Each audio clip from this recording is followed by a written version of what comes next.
think the most important lesson that I learned very early on in my career is about the colleagues, the people that you work with, the fact that they're real people in their own right, and they've got their own needs, their own concerns, their own fears, their own paranoias. Their needs need satisfying as much as any business need that you might have when you're dealing with them. And the example, really, when that hit me hard was way back in my early career, sort of 1980, roughly, when I was a young lad, I mean, in my early 20s, only just getting onto the managerial ladder. And the company concerned was a company called Seaspeed Hovercraft, who operated cross-channel Seaspeed, as the name implies, hovercraft across the channel as passenger ferries. And it was a time when incredible competition on that very congested route was leading the company to be pretty seriously underperforming. And they had a main hovercraft rival called Hoverloid, and they had shipping rivals as well. This was before the Channel Tunnel, which made the competition even worse. But a combination of huge fuel price rises that had happened in the 1970s, plus the competition, meant that the company really wasn't going to survive, and a decision had been taken by the owners to basically merge these two companies together.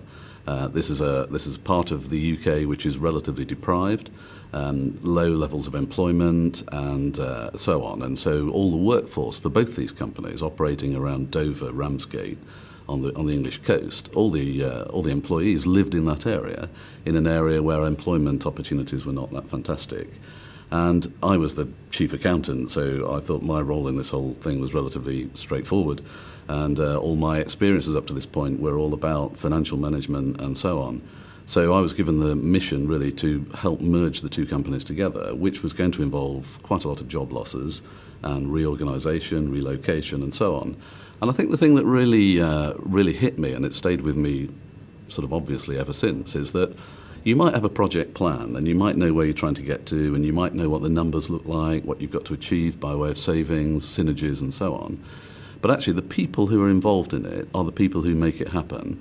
And these are people who are frightened to death about their livelihood, about supporting their family, about how they're going to cope, having to live in a different place, having to commute to a different location, and so on.